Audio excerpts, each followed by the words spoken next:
looking at terrorism right now and the way that the world is, terrorism, obviously, one of the biggest true crimes in history is 9/11. And if you would ask people on the street, how many terrorism acts have there been since 9/11? People would say, "Oh, none." There's been so many, Mm. because it's been a lot of actors, lone wolf actors, that kind of thing. But then you've got, mass shooters is probably the biggest, Mm. other than the opioid epidemic. Mass shooters is still gigantic. But with terrorism, after 9/11, the government gave a blank check and said, "We never want this to happen again. Do what you can do." Obviously, you had the Patriot Act, you had all this stuff. That blank check is over, but the next generation of terrorists is happening now, and America now is embroiled in three big conflicts.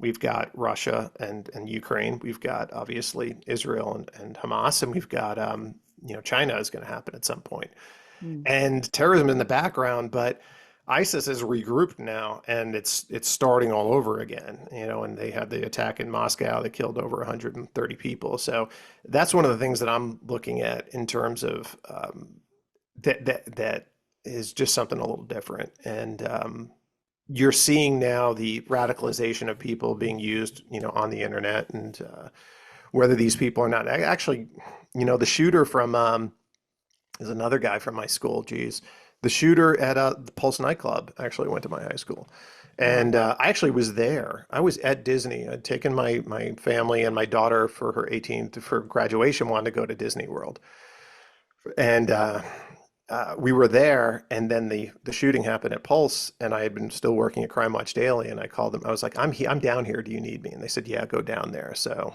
didn't go to Disney that day.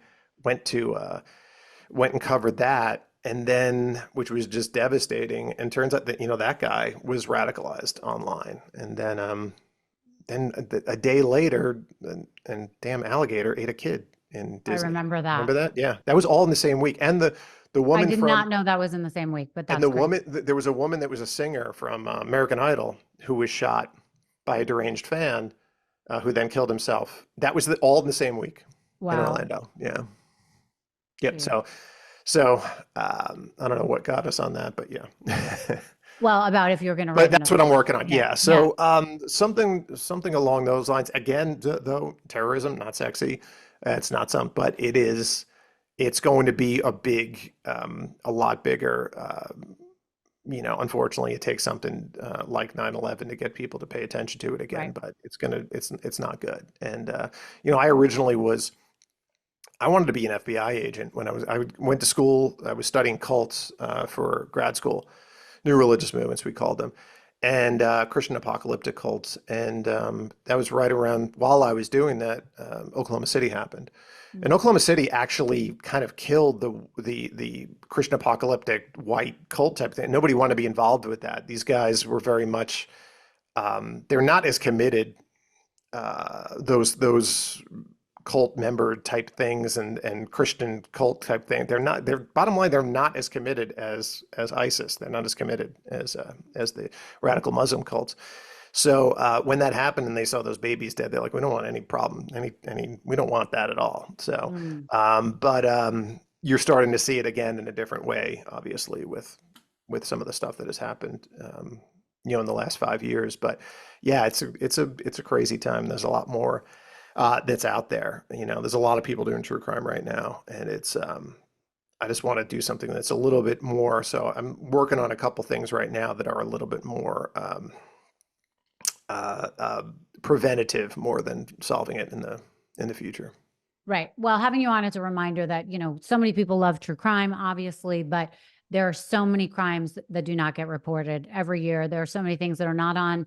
Nancy Grace is not on anymore, but, that are not highlighted in the pop culture world. And people have to remember that there are other stories and other people to remember and to keep looking for. People can get your book, Killers Amidst Killers. It's very good. Everyone should read it. Another book that I loved of yours is Chasing Darkness with Me. Great book. Tell people where they can get the books and where they can look you up. It's always good to go to a local bookstore. Bookstores are like one of my favorite places. So go to a local bookstore, ask for it. If not, you can, if you don't have a local bookstore, even Barnes and Noble too. I was at Barnes and Noble yesterday. I love Barnes and Noble. Anything where I can go to a place and look around at books. But if you have to, obviously it's on Amazon. It actually did, for some reason, there was a moment of pride. 3 weeks ago, for some reason, it spiked. There's an audiobook too, and I read the audiobook. And Great. it was the sixth best-selling audiobook in America. It was beating Harry Potter. So I can say Wow. I beat Harry Potter in one day. One day I was ahead of Harry Potter. Yeah. Amazing. Yeah. And tell people where they can find you, your Instagram, Yeah, all that. Billy Jensen on everything. I'm not really, nobody's on Twitter anymore, but Yeah. Threads, and then I'm on Sober Threads a lot. So, and but yeah, Instagram is really probably the best place. Awesome. I appreciate you. We're going to have you on again in a couple months to recap everything and see what is new in your world. But thank you so much for coming on again. Congratulations with your sobriety and everything that's going on with you. I wish you the best of luck. We'll see you soon. Thanks so much, Rachel.